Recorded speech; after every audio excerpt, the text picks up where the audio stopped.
This is Earl Nightingale. In this recording, the magic word is the first of 12 you'll receive in this series titled How You Can Lead the Field in the Modern World. Before we start, I'd like you to know that I'm not going to try to tell you how to live your life. That's none of my business, nor is it anybody else's business. That's your business. Nor is this Lead the Field program a collection of pleasantries, platitudes, or Pollyanna. It is a summation of more than 20 years of research on one subject, and that is, why do some people do so well in life, while so many more do not? And the first thing let's talk about is the magic word. The experts call it the most important word as far as the results we get from life are concerned in this or any other language, and that word is attitude. It is our attitude toward life which will determine life's attitude toward us. Let's face the fact honestly that we shape our own lives, and the shapes of them will be determined by our attitudes. A person with a poor attitude toward learning, for example, isn't going to learn much until he changes his attitude. If we take the attitude that we cannot do something, we generally will not do it. An attitude of failure, and we're whipped before we start. So we know then that what we receive from life, what we accomplish or fail to accomplish, is due in large measure to our overall attitude. William James of Harvard University put it this way: "The greatest discovery of my generation is that human beings can alter their lives by altering their attitudes of mind." And isn't it wonderful that we have this measure of control? Before we start talking about our attitude toward the world, let's talk about our attitude toward ourselves, since it is the attitude we take toward ourselves which determines our attitude toward the world. Now, right here we come to a rather strange fact. We're so familiar with ourselves, we tend to take ourselves for granted. We tend to minimize the things we can accomplish, the goals we can reach, and for some equally strange reason, believe others can accomplish things in our field which we cannot. There are literally millions of human beings living narrow, darkened, frustrated lives, living defensively, simply because they take a defensive, doubtful attitude toward themselves, and as a result, toward life in general. Many people are suspicious of and oppose change, yet change is the one thing in life on which we can absolutely count. People who stay young all the years of their lives not only welcome change, but see it for what it really is: new opportunity, new chances for further fulfillment. Attitude is a reflection, a result of a person's will. It is incalculably powerful. It can bring about marvelous results for us, but we need to train it patiently, day by day. Now let's talk about the attitudes of people who are successful. The top 5% of the people who go sailing through life from one success to another, and who, even when they fail at something, shrug it off and head right out again. No matter who the person is or what he does, men and women in sales, business executives, people in all the professions, wives and mothers, students, top people in the armed forces, public servants, men and women in the service of religion, working men and women in all fields of endeavor, wherever you find a person doing an outstanding job and getting outstanding results, you will find a person with the right kind of attitude. These people take the attitude toward themselves that they can accomplish what they set out to accomplish, that there's no good reason on earth why they can't be competent, successful. They have a healthy attitude toward themselves and, as a result, toward life and the things they want to accomplish. And because of this, they achieve some remarkable things, and they come to be called successful, outstanding, brilliant, lucky, and a lot of other things. They're quite frequently no more brilliant or outstanding than the majority of the people by whom they're surrounded. But they did develop the right attitude, and they found their accomplishments not too difficult, and many times surprisingly easy, simply because it seems that so few are really trying, really believe in themselves. Successful people come in all shapes and sizes and in widely varying degrees of intelligence, background, and so on. But they all have one thing in common. They expect more good out of life than bad. They expect to succeed more than they fail. If you want something worthwhile, take the attitude that there are a lot more reasons why you can have it than there are that you cannot, and set out to earn it. Go after it, work at it, ask for it, and 9 times out of 10, you'll get it. Our environment is really a mirror of our mental attitude. If we don't like our environment, we have to change our attitude first. Now, the world plays no favorites. It's impersonal. It doesn't care whether we change or not. Adopting a good, healthy attitude toward life doesn't affect the world and the people in it nearly as much as it affects us. It would be impossible to even estimate the number of jobs which have been lost, the number of promotions missed, the number of sales not made, the number of marriages ruined by poor attitudes. But you can number in the millions the jobs which are held but hated, the marriages which are tolerated but unhappy, all because of people who are waiting for the world and others to change toward them, instead of being big enough and wise enough to at least make a test which will prove beyond any shadow of a doubt where most or at least a big part of the trouble lies. Studies made of the lives of literally thousands of successful people have shown that they radiate confidence, assurance, they expect success, and they get success. You can spot these people by the way they walk, by the way they look and act. You can feel it about them when they enter a room. They may be short and fat, or tall and thin, or any combination in between, but they have about them the attitude of success. In the record Greener Pastures, I'll get into this next statement, but right now I want you to realize, if you don't already, that in 5 years or less, you can get right to the top of the work you're now doing. I know this, but the important question here is, do you know this? The minute you do know it, you'll have this right attitude I'm talking about. The easiest and most effective means of forming a good attitude habit is to begin to act as though you have a good, positive, expectant attitude toward life. That's right. Begin right now to walk, act, and look as though you belong to this group. If you're already in the top 5%, you'll know what I mean. If you've never tried it, you'll be amazed at what happens. Actions trigger feelings, just as feelings trigger actions. Now, let me tell you of a little test you can make which will prove beyond any shadow of a doubt that a good attitude can change a person's life as dramatically as walking from a darkened room into the bright, clear light of day. Not long ago, I read a line which went, "Life is dull only to dull people." This is true, but it also could have read, "Life is interesting only to interesting people," or "Life is successful only to successful people."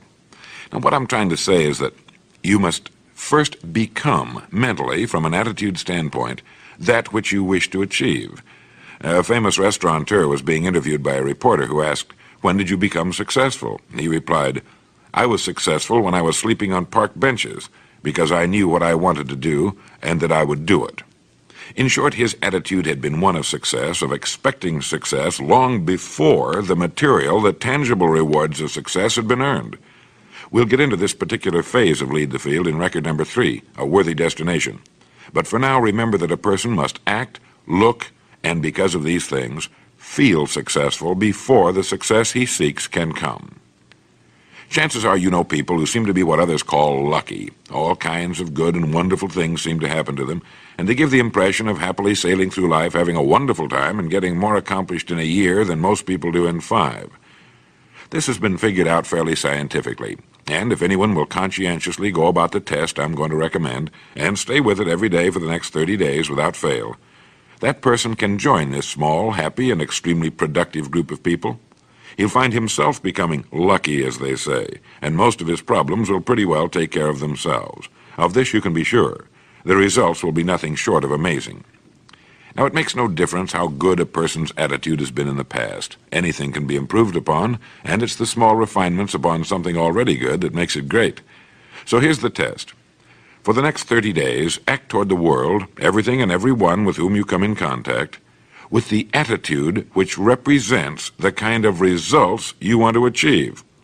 That is, if the result you want is more success in what you're doing, act as though you are already in possession of the success you seek. If you want others to treat you with admiration and respect, treat others with admiration and respect first. Have you ever stopped to think of this?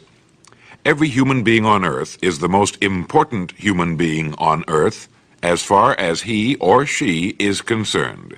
You may never get anyone to admit it, but it's a fact. So for the next 30 days, treat every person with whom you come in contact as the most important person on earth, remembering as you do so that as far as that person is concerned, he is. Now, the reason I say treat everyone in this fashion is mainly because this is the way human beings ought to treat each other, and because it will help you form a habit that will bring you amazing and delightful results for the rest of your life. Have you ever noticed that the higher you go in any organization of value, the nicer the people seem to become? You see, the bigger the person, the easier it is to talk to him, to get along with him, to do business with him. Do you know why? It's because he's got a good attitude, and people with the best attitudes just naturally gravitate toward the top. So for 30 days, act toward others and the world at large in exactly the same manner you want the world and others to act toward you. Treat your wife or husband as the person he or she really is, the most important person in your life, and the same with the children.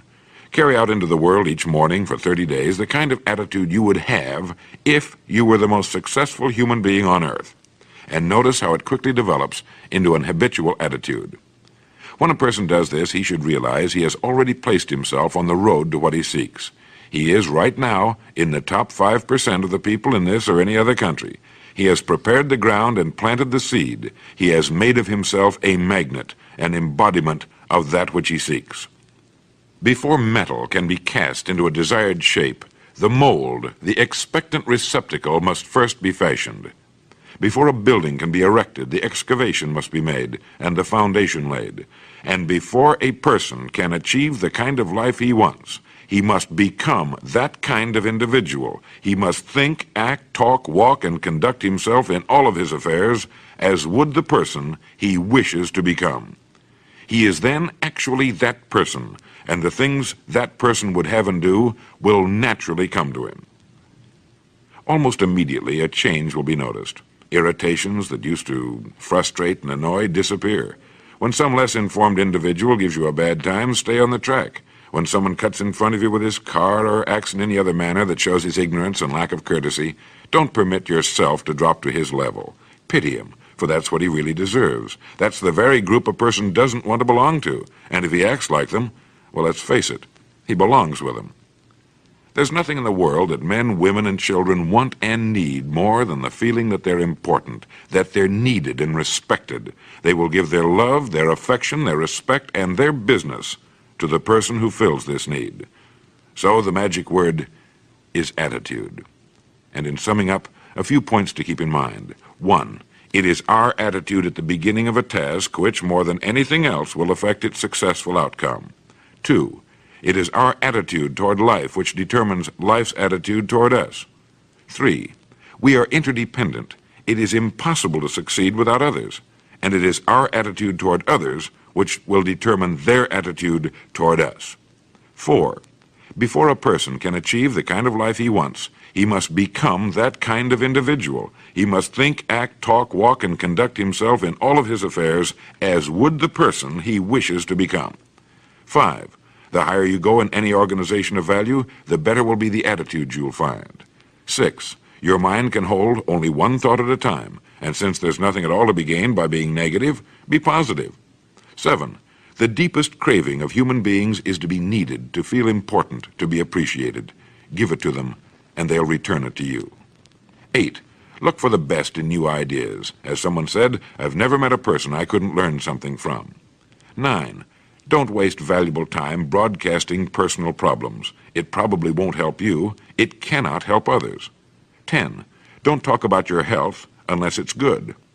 11, radiate the attitude of well-being, of confidence, of a person who knows where he's going. This will inspire those around you, and you'll find good things will begin happening to you. And 12, lastly, for the next 30 days, treat everyone with whom you come in contact as the most important person on earth. If you'll do this for 30 days, you'll do it for the rest of your life.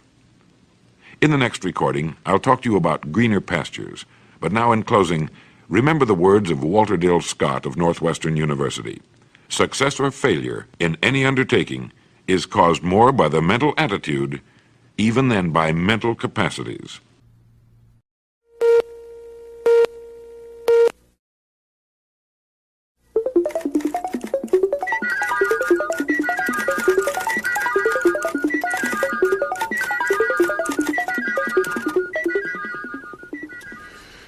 Maybe you saw the news item some time back about a Canadian farmer who sold his Stradivarius violin for, I think it was in the neighborhood of $60,000. He sold it to the same New York City dealer he had bought it from many years before. The dealer paid him more for it than he had paid, and that's because, of course, the violin had appreciated in value over the years and because of the shrinking buying power of the dollar. But the farmer sold his precious violin by the world's most famous violin craftsman because, as he put it, I'm getting old and I have no children to leave it to. and by getting it back in the hands of the dealer, he knew that it would wind up with someone who would treasure it as he had. Antonio Stradivari, the Italian violin maker, lived from 1644 to 1737. That's 93 years at a time when the average lifespan was about 30. He worked alone, although later in his life his sons helped him. No committee advised him. No one made decisions for him. His tools were primitive, but that was not important. He put himself into his work. All the world's tools couldn't make up for that. When he was finished with an instrument, when he was sure that his work measured up to his own personal standards, he signed his name to it. And today, more than 200 years later, his name is a household word all over the world. Everybody's heard of Stradivarius, the Latin form of the name that he inscribed on his violins. Throughout history, there have always been men with similar standards of excellence. Authors such as William Shakespeare, artists like Leonardo da Vinci, craftsmen like furniture maker Thomas Chippendale and silversmith Paul Revere. Everything they did was done well, not because it had to be, but because they wanted it to be. They had only to please themselves, yet the products of their fertile minds and skillful hands are still collected and admired today. What is it that causes one person to take pride in what he does, while others give little or no thought to the quality of their work at all, do you know? Of course, when we talk about Stradivari or Da Vinci, we're talking about great geniuses, towering talents who found their media and became great in them. There have been many other fine violin makers and artists who took just as much pride and care in their work, but lacked the same quality of talent. There are even today many thousands of craftsmen who will not turn out shoddy work and who are proud to sign their names to their creations. They're in the minority, perhaps. They've always been in the minority. But the respect for quality never changes. It still commands the highest price. It's still revered wherever we find it. And the person creating it has gained for himself two precious assets. First, he's built the kind of security that lasts a lifetime. He need never worry about his income. And second, his work is a source of satisfaction and joy to him. He derives deep satisfaction from being an uncommon person. People who set their own high standards to which they make themselves measure up lead enjoyable, exciting lives. Each task they begin is a fascinating contest to achieve their own standards of excellence. I want to tell you the most interesting story in the world. Why a person becomes the person he becomes. Why a little boy or a little girl grows up to be the kind of person he or she becomes. Now, the estimates by the experts in this field are that most of us are using somewhere around 5% of our real potential. Some experts say as little as 1%. It means that we're only giving about 5% of ourselves to what we're doing, to our days, our work, our families, everyone we know, our entire environment. But it also means that we're only experiencing 5% of the fun, 5% of the joy, 5% of the rewards we could be knowing, or less. All the experts are agreed that in each of us there are deep reservoirs of ability, even genius, that we habitually fail to use. Why? We know that most people desire by nature to succeed. But what is success? What is this word that has become so famous in the world? What does it mean? Most people don't know what success is all about. And since they don't know what it's about, they really don't know where to look for it. Success is really nothing more than the progressive realization of a worthy ideal. This means that any person who knows what he's doing and where he's going is a success. Any person with a goal toward which he's working is a successful person. This means that the boy in high school who's working toward a diploma, or the boy in college toward a degree, is just as successful as any human being on earth, because he knows what he's doing, why he's getting up in the morning, and where he's going. But conversely, if a person doesn't know what he's working toward, what it is he wants, doesn't have a goal toward which he's working, then he must, at least by this definition, be called unsuccessful. Why isn't then, with this simple definition, why isn't everyone successful? Should be easy. Yet surveys indicate that 19 out of 20, 95% at least, are not. In fact, a survey one time asked thousands of working men why they got up in the morning and went to work, and 19 out of 20 didn't know. 19 out of 20 working people didn't have the foggiest notion of why they got up in the morning and went to work. Under closer questioning, they said, well, everybody works. Well, that would be a good reason to quit.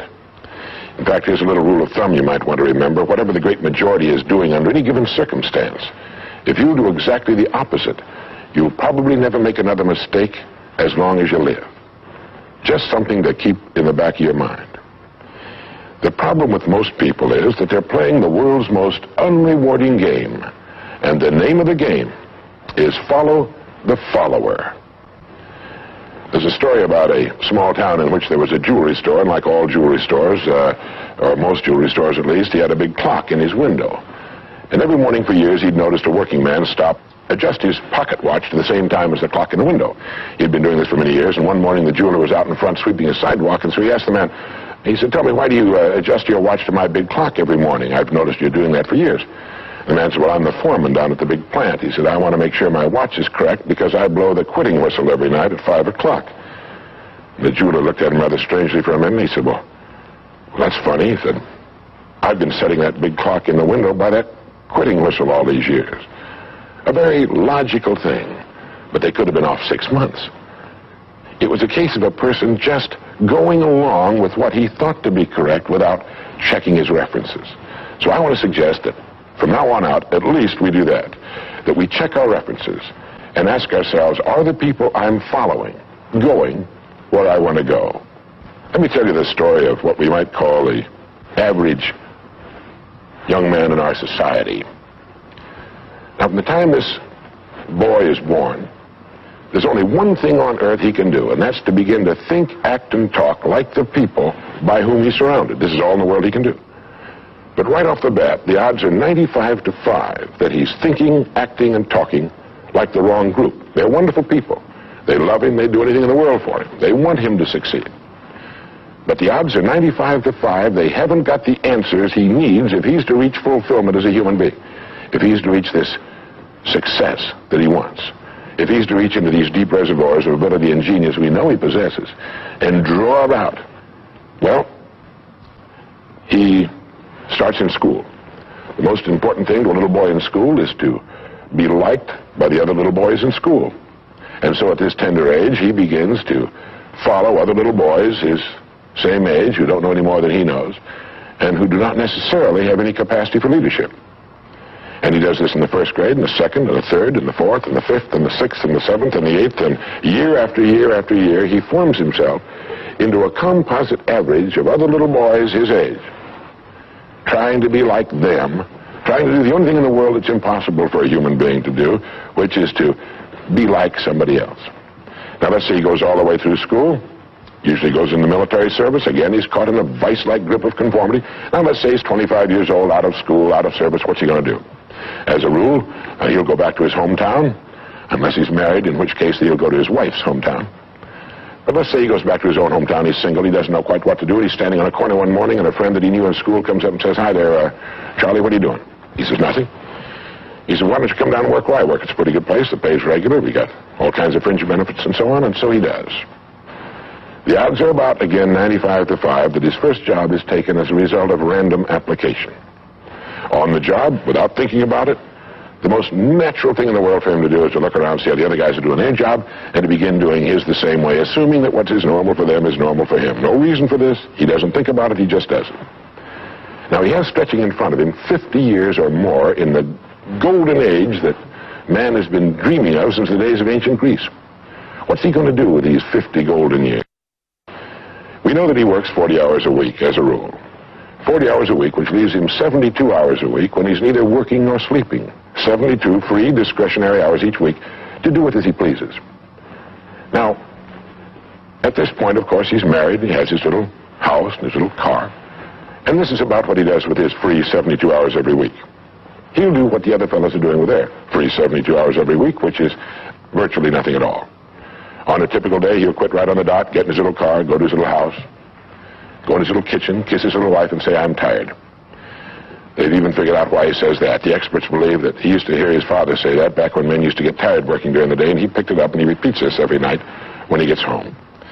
He bolts his little meal and then heads for the living room where he turns on his escape box. Click. Takes 15 or 20 seconds for the screen to light up, a period of time he finds interminable, but he gets through it somehow. Maybe kicks the dog or thumbs through a magazine or something. Then the screen lights up, and he does too a little bit, and there in front of him, he sees people in all kinds of funny old-time costumes, all killing each other at a great rate. One expert has agreed that the average family can see more death and bloodshed and carnage on his television set in a week than Crassus saw when he crucified 6,000 prisoners on the southern road to Rome. But you know how those experts are. He could certainly be off one or two. But he sits there for about 5.5 or 6 hours. 25% of all free time now is spent in front of the tube, according to the latest statistics. Now, there's nothing wrong with this particularly, except that he's watching other people who are earning excellent incomes in the pursuit of their careers, while he doesn't make a nickel, and gets the only two things you can get from watching TV on that kind of a schedule. He gets red eyes and a hollow head. Now, this is not meant to be an indictment of television. I've got a couple of television sets at home, too. I have a couple of cars at home, too, but I don't go home at night and drive around the block for 6 hours. But he sits there for 6.5 hours until finally his wife, who's a little more practical than he is, taps him on the shoulder, and she says, "Charlie, I think it's about time you went to bed. You've got to get up in the morning and go to work." And he's okay, and he shuts it off. He knows how to do that. He just shuts it off and goes to bed. Next morning he gets up and he does this all over again. He does this every day for 40 years. At the end of 40 years, he's retired, which always kind of catches him by surprise. No one's ever figured that one out either. And then he dies at 85 or 90, the way medical science is moving us along, out of sheer boredom. Well, what's the problem? Is there a tragedy here? Not really, if that's the way Charlie wants to spend his life, our mythical, hypothetical young man. If he wants to spend his life that way, that's his business. He lives in a free society, he can do anything with it he wants. But there's a terrible tragedy here if he's living that way because of the total lack of a decision. If he's living that way simply because he's still doing what he was doing in the first and second grade, and that's going along with the fellows up and down the block on the unspoken assumption that they know how to live, then there's a real tragedy there. Because they've never known how to live, not in all the recorded history of mankind. He never finds out who he is. He never reaches into the deep depths of his abilities, his talents. He never learns that he can have just about anything he wants in the world, that he can call his own shots, tell his own fortune. And it's kind of a pity. Well, what's needed? Well, what's needed, I think, is a checklist. The first thing that he ought to have on his checklist, in my opinion, is the word a goal. A man without a goal is like a ship without a rudder. He doesn't know where he's going. He then belongs to that 95% that are just living day by day, month after month, like a starfish or an amoeba. He needs to know where he's going. Back in the early days of navigation, sailors used to see a strange sight in the Antarctic. They'd see a giant iceberg towering high out of the sea, and it would be moving against the wind. The wind would be blowing this way. The great iceberg would be moving right into the teeth of the wind. And this, of course, frightened the sailors whose ships were powered by the wind, until it was discovered that, of course, only a fraction of the great berg was visible, and that its huge, ponderous roots were caught in the great currents of the ocean. And it was being borne purposely along its way, regardless of the winds and the tides on the surface. Well, this is what a man needs. He needs his roots deep in a great main stream of his own choosing, and then he'll move along his way, regardless of the winds on the surface of his life or short-term expediency, and he'll get to where he's going.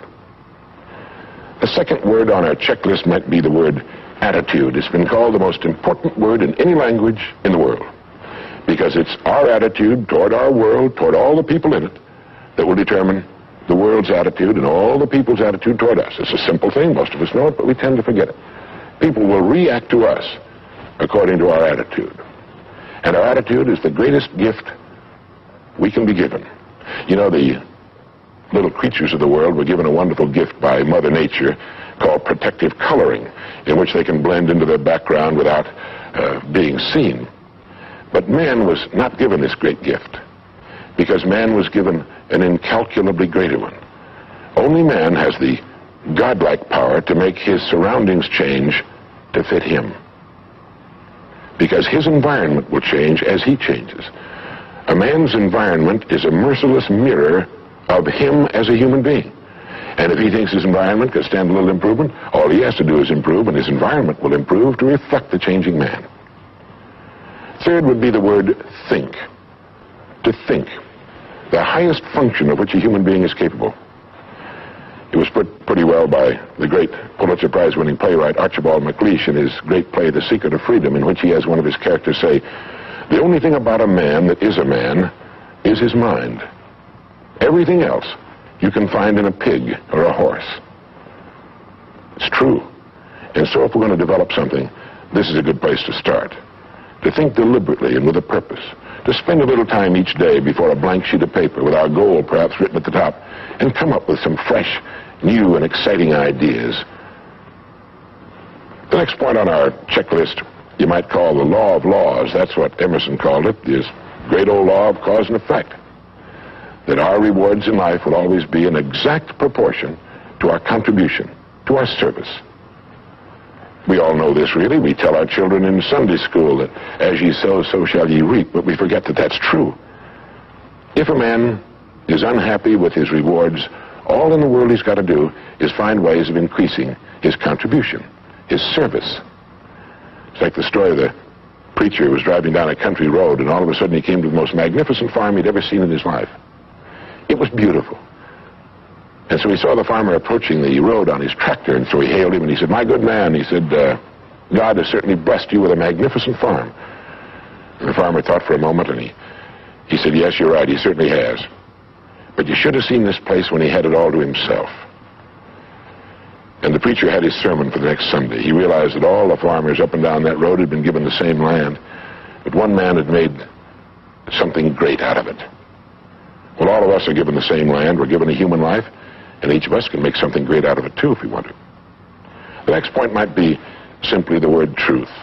Since everything we do has an equal and opposite reaction, unless what we're doing is based on truth, we're building on sand, and it can't stand. The next point would be R&D, research and development. None of us would want to work for a company or invest our money in a company that didn't have a very viable research and development department. That is, pumping a good percentage of its profits back into research and development because its future depends on it. But so does a man's. And you might ask yourself, how much of your own take-home pay have you spent during the past year for materials calculated to make you smarter this year than you were a year before? Calculated to make you a little better, a little bigger as a human being, to perhaps love a little more and hate a little less and do a little better job than you did a year ago. How much money are you pumping back into yourself and your future? It's worth thinking about. And finally, the strangest secret. At the beginning, I said, what makes a child grow up into the human being he becomes? Well, this is the reason for that. Of course, he's the confluence of a genetic pool that goes back for thousands and thousands of years. His environment has an influence on him, of course.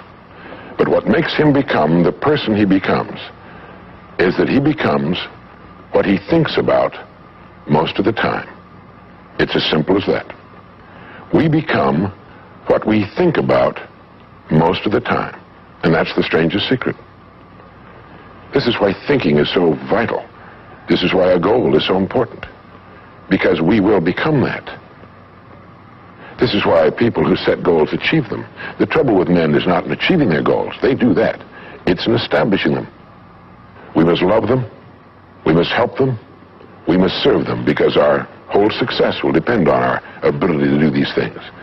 But never lose our own individuality and our identity by permitting ourselves to become submerged in what has historically proved itself to be little more than a suffocating sea of indirection and purposelessness. If we want to emulate someone, fine, but let's be choosy in whose steps we follow. It's the only life we've got. And remember to think. Imagination is everything, and we can become what we can imagine. If you find yourself getting depressed and down at the mouth, as we all get once in a while, you might want to remember this quotation by Dean Briggs. He said, "Do your work. Not just your work and no more, but a little more for the lavishing's sake.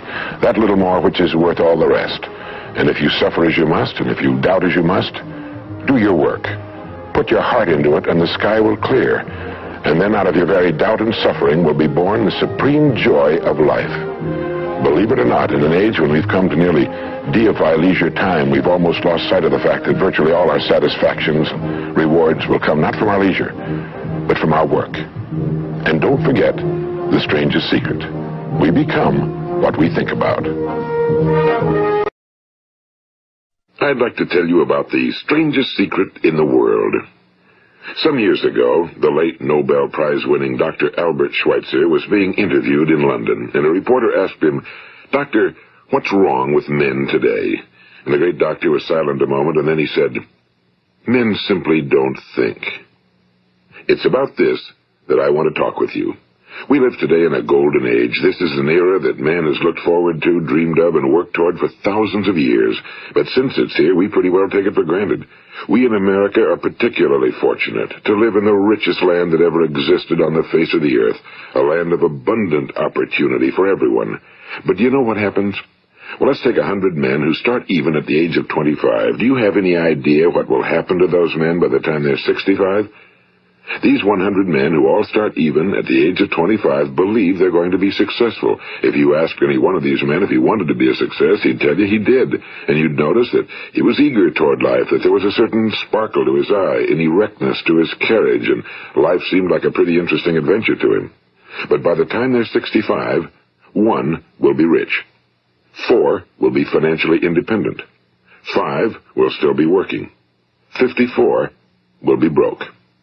Now think a moment. Out of the 100, only 5 make the grade. Now why do so many fail? What has happened to the sparkle that was there when they were 25? What's become of the dreams, the hopes, the plans? And why is there such a large disparity between what these men intended to do and what they actually accomplished? When we say about 5% achieve success, we have to define success. And here's the best definition I've ever been able to find. Success is the progressive realization of a worthy ideal. If a man is working toward a predetermined goal and knows where he's going, that man is a success. If he's not doing that, he's a failure. Success is the progressive realization of a worthy ideal. Rollo May, the distinguished psychiatrist, wrote a wonderful book called Man's Search for Himself. And in this book he says, the opposite of courage in our society is not cowardice. It is conformity. And there you have the trouble today. It's conformity, people acting like everyone else without knowing why, without knowing where they're going. Now think of it. In America right now, there are over 18 million people 65 years of age and older. And most of them are broke. They're dependent on someone else for life's necessities. Now, we learn to read by the time we're 7. We learn to make a living by the time we're 25. Usually by that time, we're not only making a living, we're supporting a family. And yet by the time we're 65, we haven't learned how to become financially independent in the richest land that has ever been known. Why? We conform. And the trouble is that we're acting like the wrong percentage group, the 95 who don't succeed. Now, why do these people conform? Well, they really don't know. These people believe that their lives are shaped by circumstances, by things that happen to them, by exterior forces. They're outer-directed people. A survey was made one time that covered a lot of men, working men, and these men were asked, why do you work? Why do you get up in the morning? 19 out of 20 had no idea. If you ask them, they'll say, well, everyone goes to work in the morning, and that's the reason they do it, because everyone else is doing it. Now let's get back to our definition of success. Who succeeds? The only person who succeeds is the person who is progressively realizing a worthy ideal. He's the person who says, I'm going to become this, and then begins to work toward that goal. I'll tell you who the successful people are. A success is the school teacher who's teaching school because that's what he or she wants to do. The success is the woman who's a wife and mother because she wanted to become a wife and mother and is doing a good job of it. The success is the man who runs the corner gas station because that was his dream. That's what he wanted to do. The success is the successful salesman who wants to become a top-notch salesman and grow and build with his organization. A success is anyone who is doing deliberately a predetermined job because that's what he decided to do deliberately. But only 1 out of 20 does that. That's why today there isn't really any competition unless we make it for ourselves. Instead of competing, all we have to do is create. You know, for 20 years, I looked for the key which would determine what would happen to a human being. Was there a key I wanted to know which would make the future a promise that we could foretell to a large extent? Was there a key that would guarantee a person's becoming successful if he only knew about it and knew how to use it? Well, there is such a key, and I've found it. Have you ever wondered why so many men work so hard and honestly without ever achieving anything in particular, and others don't seem to work hard and yet seem to get everything? They seem to have the magic touch. You've heard them say that about someone. Everything he touches turns to gold. And have you ever noticed that a man who becomes successful tends to continue to become successful? And on the other hand, have you noticed how a man who's a failure tends to continue to fail? Well, it's because of goals. Some of us have goals, some don't. People with goals succeed because they know where they're going. It's that simple. Think of a ship leaving a harbor, and think of it with the complete voyage mapped out and planned. The captain and crew know exactly where it's going and how long it'll take.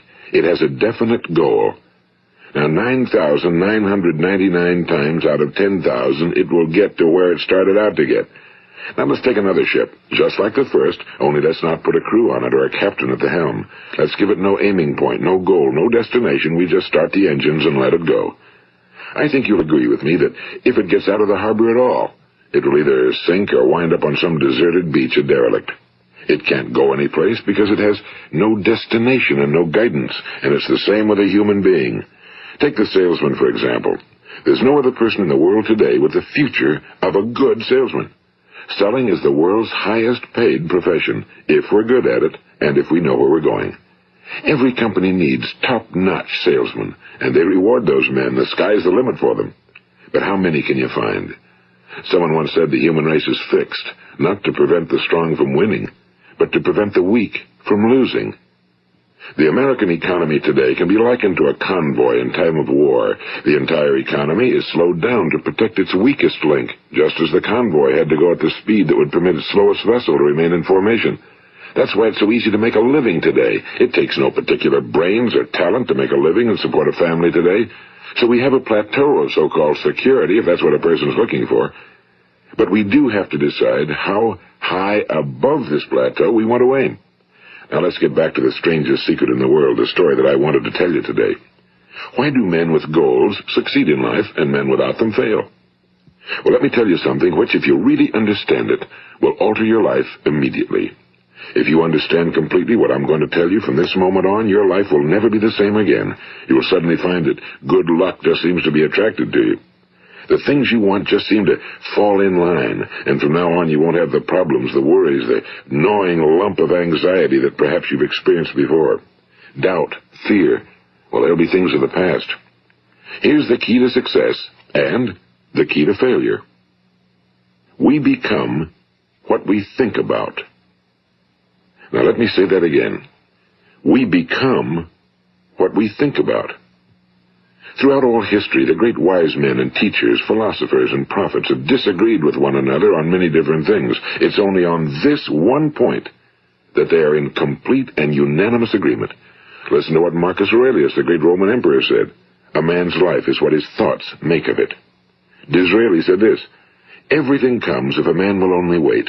I've brought myself by long meditation to the conviction that a human being with a settled purpose must accomplish it, and that nothing can resist a will that will stake even existence for its fulfillment.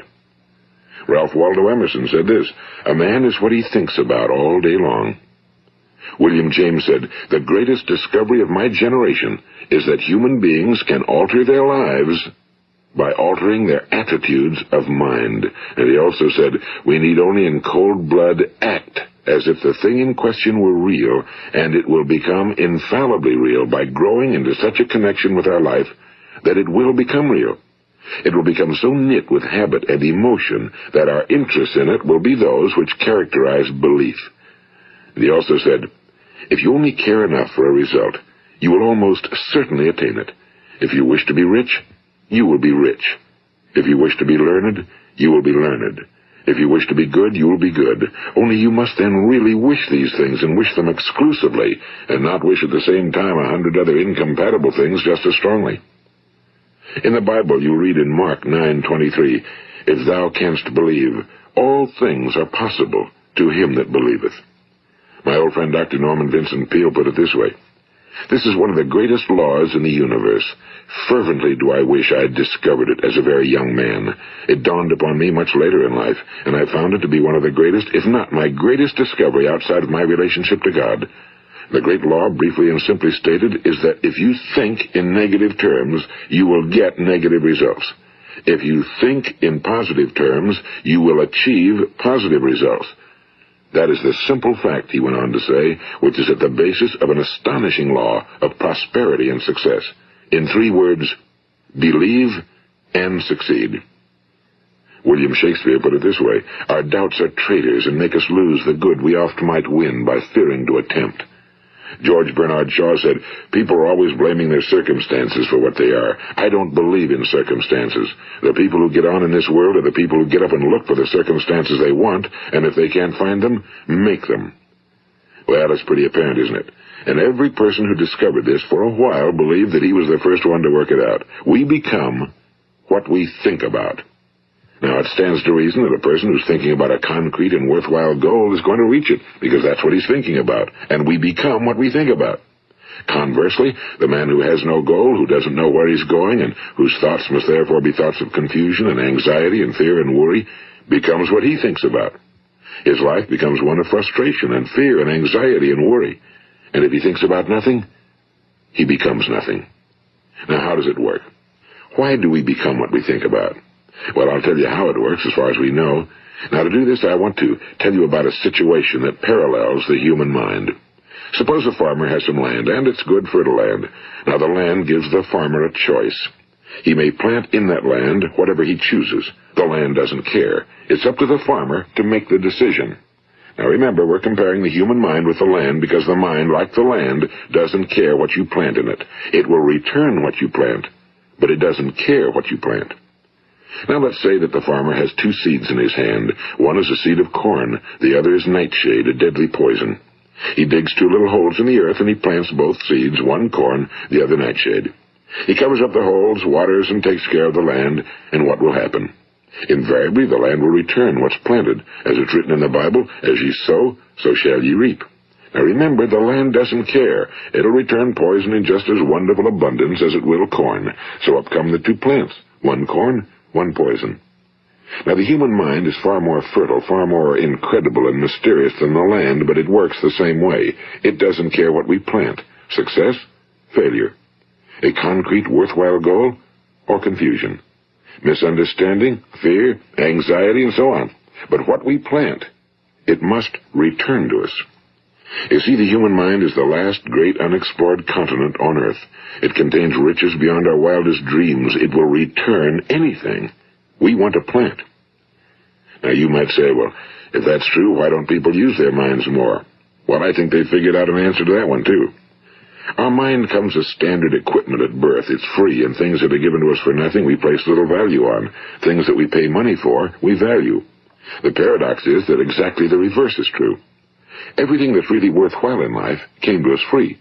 Our minds, our souls, our bodies, our hopes, our dreams, our ambitions, our intelligence, our love of family and children and friends and country, all these priceless possessions are free. But the things that cost us money are actually very cheap and can be replaced at any time. A good man can be completely wiped out and make another fortune. He can do that several times. Even if our home burns down, we can rebuild it. But the things we got for nothing, we can never replace. The human mind isn't used because we take it for granted. Familiarity breeds contempt. It can do any kind of job we assign to it, but generally speaking, we use it for little jobs instead of big, important ones. Universities have proved that most of us are operating on about 10% or less of our abilities. So decide now, what is it you want? Plant your goal in your mind. It's the most important decision you'll ever make in your entire life. What is it you want? Do you want to be an outstanding salesman? A better worker at your particular job? Do you want to go places in your company? In your community? Do you want to get rich? All you've got to do is plant that seed in your mind, care for it, work steadily toward your goal, and it will become a reality. It not only will, there's no way that it cannot. You see, that's a law, like the laws of Sir Isaac Newton, the laws of gravity. If you get on top of a building and jump off, you'll always go down. You'll never go up, and it's the same with all the other laws of nature. They always work. They're inflexible. Think about your goal in a relaxed, positive way. Picture yourself in your mind's eye as having already achieved this goal. See yourself doing the things you will be doing when you've reached your goal. Ours has been called the phenobarbital age, the age of ulcers and nervous breakdowns and tranquilizers. At a time when medical research has raised us to a new plateau of good health and longevity, far too many of us worry ourselves into an early grave trying to cope with things in our own little personal ways without learning a few great laws that will take care of everything for us. These things we bring on ourselves through our habitual way of thinking. Every one of us is the sum total of his own thoughts. He is where he is because that's exactly where he really wants to be, whether he'll admit that or not. Each of us must live off the fruit of his thoughts in the future, because what you think today and tomorrow, next month and next year, will mold your life and determine your future. You're guided by your mind. I remember one time I was driving through eastern Arizona, and I saw one of those giant earth-moving machines roaring along the road at about 35 miles an hour with what looked like 30 tons of dirt in it. A tremendous, incredible machine, and there was a little man perched way up on top with the wheel in his hands guiding it. And as I drove along, I was struck by the similarity of that machine to the human mind. Just suppose you're sitting at the controls of such a vast source of energy. Are you going to sit back and fold your arms and let it run itself into a ditch? Or are you going to keep both hands firmly on the wheel and control and direct this power to a specific, worthwhile purpose? It's up to you. You're in the driver's seat.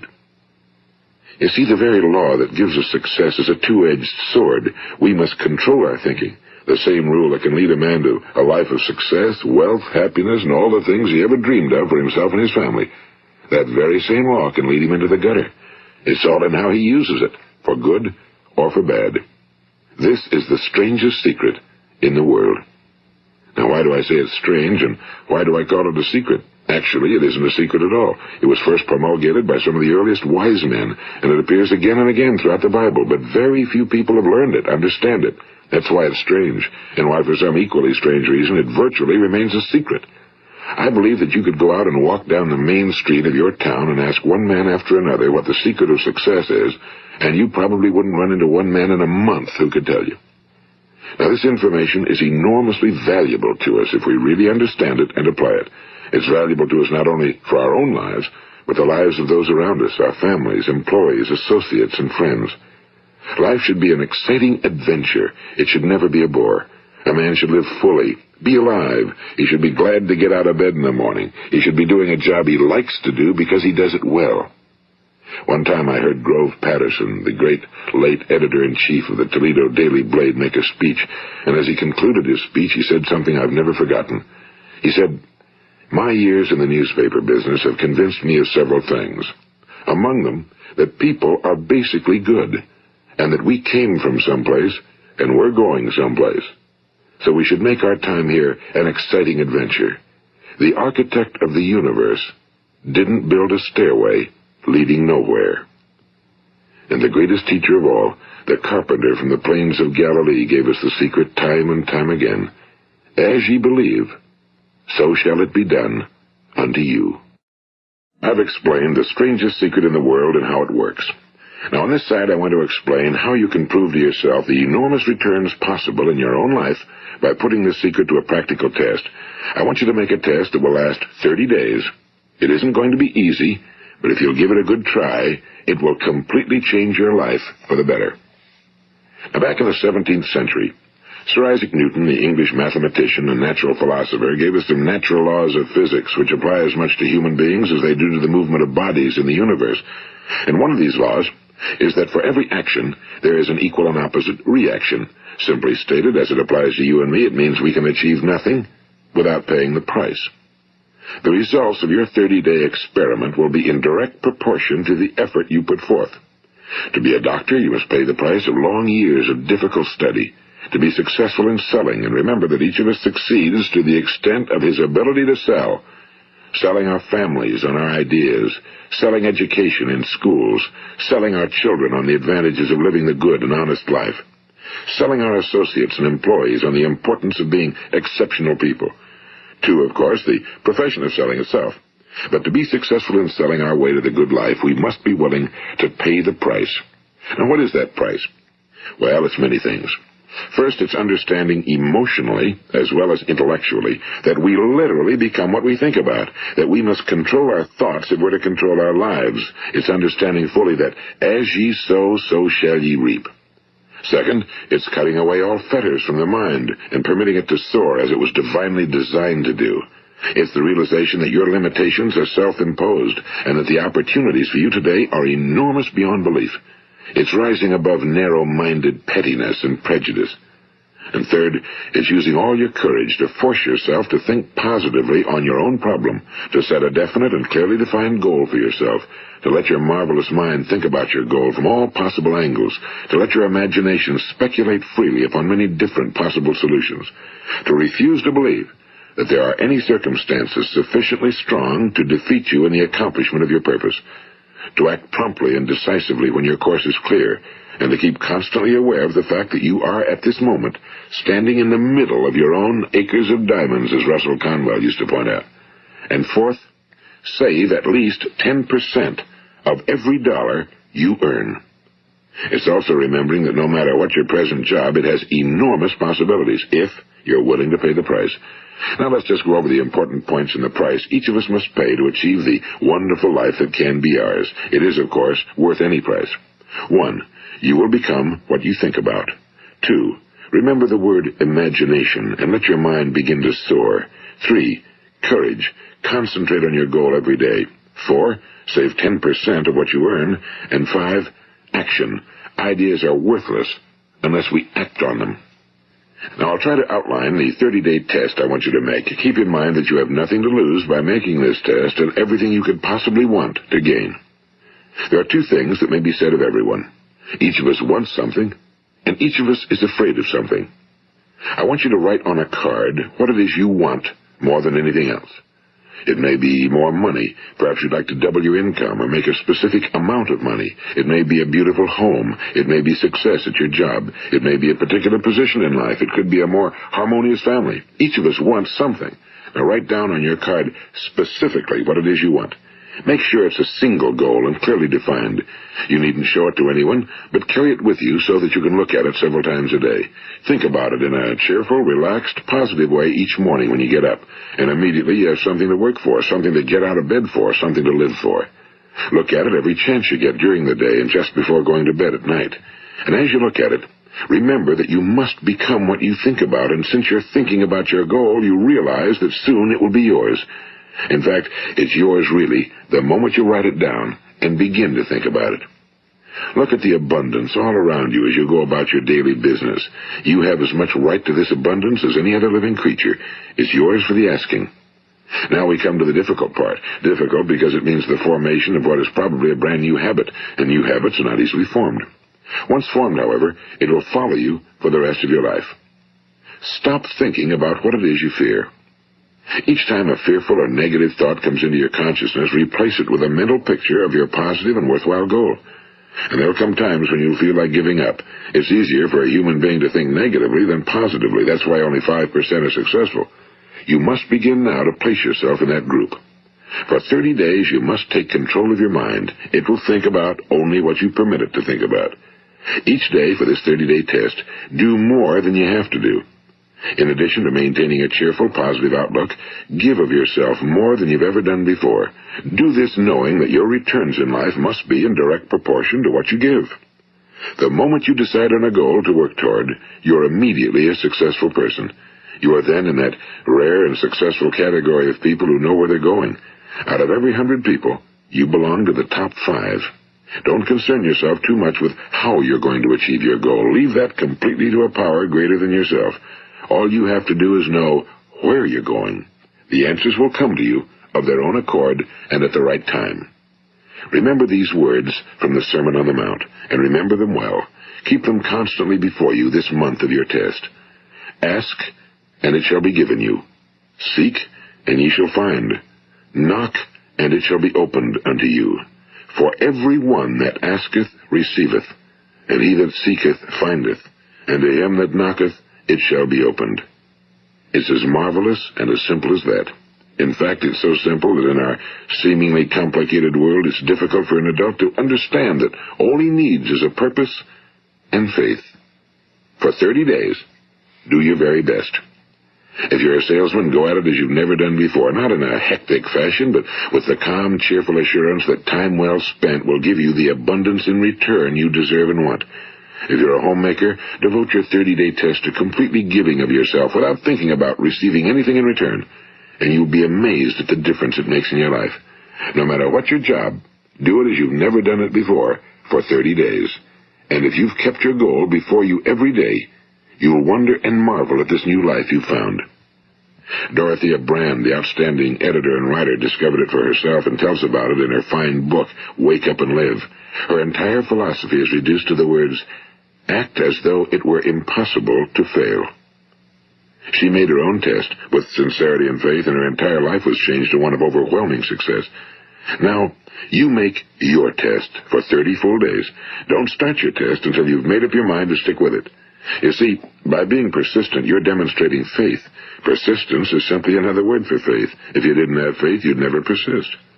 If you should fail during your first 30 days, by that I mean suddenly find yourself overwhelmed by negative thoughts, you've got to start over again from that point and go 30 more days.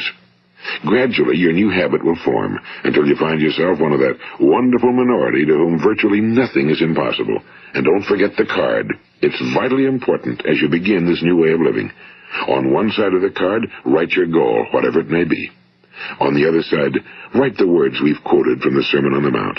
Ask, and it shall be given you. Seek, and ye shall find. Knock, and it shall be opened unto you. Nothing great was ever accomplished without inspiration. See that during these crucial first 30 days, your own inspiration is kept at a peak. And above all, don't worry. Worry brings fear, and fear is crippling. The only thing that can cause you to worry during your test is trying to do it all yourself.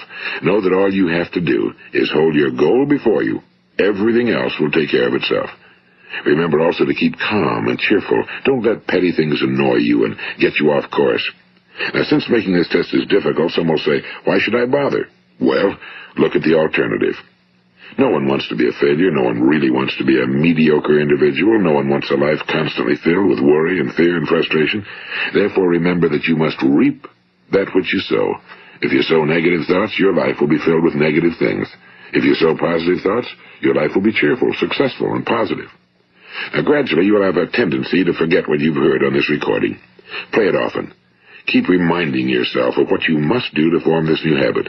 Gather your whole family around at regular intervals and listen to what's been said here. You know, most men will tell you that they want to make money without understanding the law. The only people who make money work in a mint. The rest of us must earn money. This is what causes those who keep looking for something for nothing or a free ride to fail in life. The only way to earn money is by providing people with services or products which are needed and useful.